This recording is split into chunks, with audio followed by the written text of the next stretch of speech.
Thanks, Steve, for that report. And with the ongoing operations inside of Judea and Samaria, and with recent terror attacks here in Israel, joining us now to discuss is Brigadier General Reserve Nitzan Nuriel, the former head of Counter-Terrorism Bureau at the Prime Minister's office. Thank you so much for joining us today.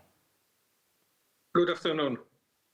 Now, let's first discuss the new IDF Chief of Staff that is taking office today, Eyal Zamir. He's taking office at a very complex time here in Israel with a large counterterrorism focus, with operations happening in Judea and Samaria, and this current pause in the ceasefire deal. Tell us what you think Zamir's top priorities likely are as he steps into this role. I believe that Lieutenant General Eyal Zamir has three main missions. Two of them are not related to the military operation, is the budget issue as well as the long plan to recover the IDF.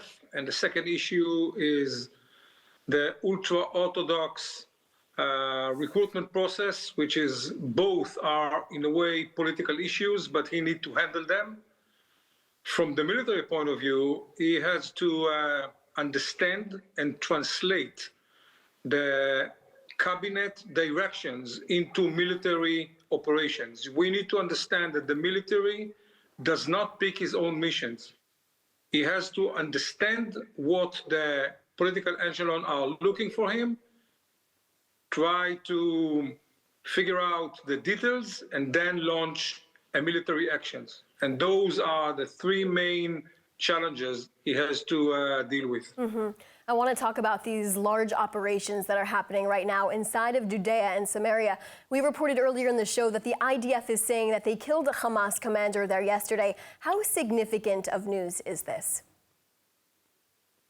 Generally speaking, whenever you kill someone, it's probably for the short term a good news.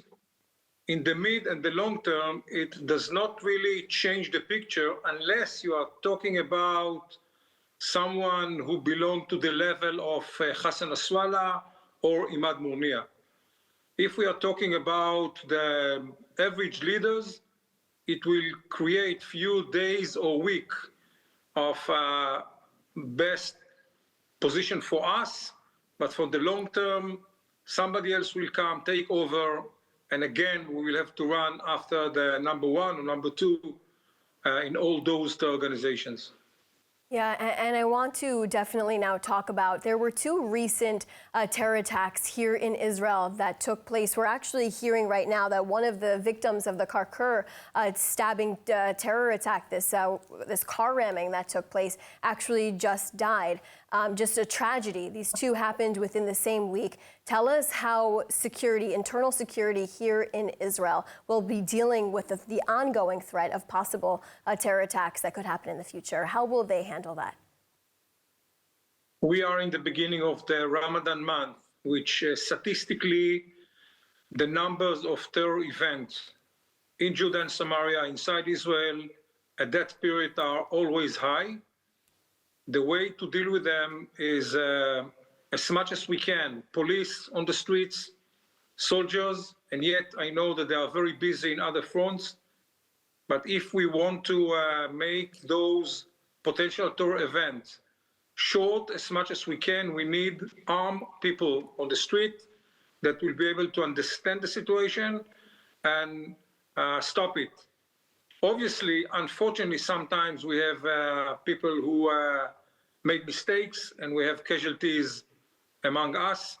But the only way to make sure that that wave of terrorism will not be too strong or too wide is to have armed people on the street, well-trained and ready to take responsibility. Thank you so much for your time today and your perspective with all of your knowledge. Appreciate it. Thank you. Thank you very much.